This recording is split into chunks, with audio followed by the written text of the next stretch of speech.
ব্রিগেডের ময়দানে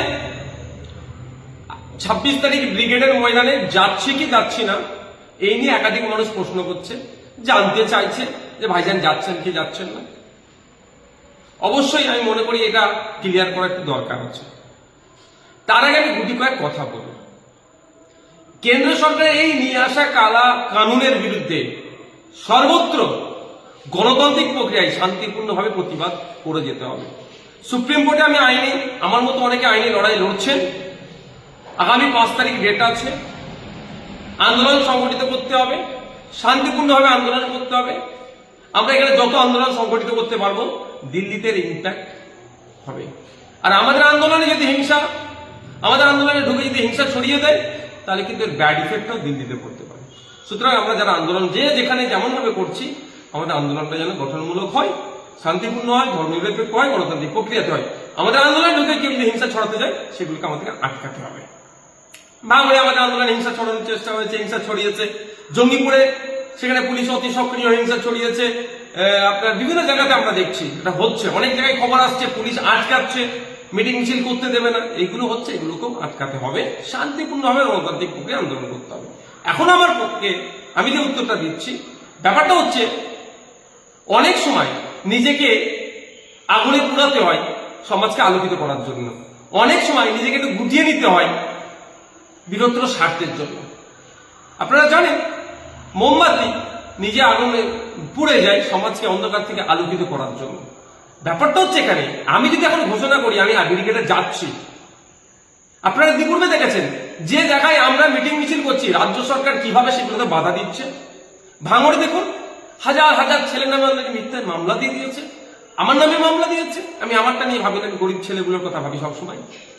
তো সুতরাং আমি যেখানে যদি ঘোষণা দিয়ে দিই তাহলে এই প্রোগ্রামের পারমিশন নিয়ে অনেক সমস্যা হবে, এটা আপনাদের বুঝতে হবে।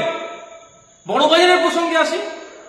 বড় ভাইজান যে ক্ষোভের কথাটা বলেছেন, একজন দায়িত্বশীল লিডার হিসাবে তার কর্মী অপরাধীদের উপর অত্যাচার হচ্ছে, যে প্রসঙ্গতে তিনি আমাদের মিটিং মিছিল হচ্ছিল সেটা তো সবাই করছে, সেইভাবে রেড়ে করে উঠে সরকারকে প্রশ্ন করেনি, সেটা তিনি ক্ষোভের কথা বলেছেন। আর তার বক্তব্যতে তিনি একবারের জন্য বলেননি, অন্য কাউকে নিরুৎসাহী করেনি যে আপনি যাবেন না। তো আমি আবার ফিরে আসি, আমার বলার বক্তব্য এটাই। আমি যদি এই মুহূর্তে ঘোষণা করি যে আমি 26 তারিখে ব্রিগেডে যাচ্ছি, তাহলে আমি আমার যতটুকু রাজনৈতিক জ্ঞান আছে সে জায়গা থেকে বলছি রাজ্য সরকার হেনতানো প্রকারে চেষ্টা করবে এই পারমিশনকে বাতিল করানোর জন্য।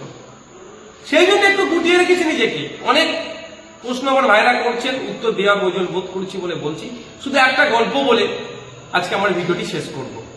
গল্পটি এটাই, বাচ্চাবেলায় পড়েছিলাম আমি, এক রাজার দরবারে, এক বাদশার দরবারে দুটো মহিলা এসেছিলেন একটি শিশুর প্রকৃত মাকে সেই মর্মে বিচার জানাতে। রাজা বা বাদশাহ দুজনের কথা শোনার পরে দুজনের কেউ যখনই মানছিলেন না সত্যটা কি আছে, তখন তিনি নির্দেশ দিলেন তাহলে বাচ্চাটিকে দু টুকরো করা হোক, করে দুটো মা যেহেতু দাবি করছে দুজনকে অর্ধেক অর্ধেক দিয়ে দেওয়া হোক। সেই সময় যে নকল মা যে বাচ্চার প্রতি ভালোবাসার কথা বলছিলেন যেটা আমার সন্তান, সে মাটি এগ্রি হয়ে গেলেন। কিন্তু আসল যিনি মা তিনি বললেন না না রাজামশাই বা বাদশাহ, যে আপনি বাচ্চাকে দু টুকরো করতে হবে না, ও বাচ্চাটা উনি নেই, অন্তত জীবনে বেঁচে থাকবে। নিশ্চিতভাবে আমার গল্প ছাড়া একটা কথা বলুন, আপনারা বুঝতে পারছেন। আপনাদের অনুরোধ করব গণতান্ত্রিক প্রক্রিয়ায় শান্তিপূর্ণভাবে ওয়াকফ সংশোধনী আইনের প্রত্যাহারের জন্য বেশি বেশি মিটিং মিছিল করুন। মাথায় রাখবেন, মিছিল নয় মিটিং করুন। মাথায় রাখবেন এই মিটিং এ কেউ না হিংসা করতে পারে।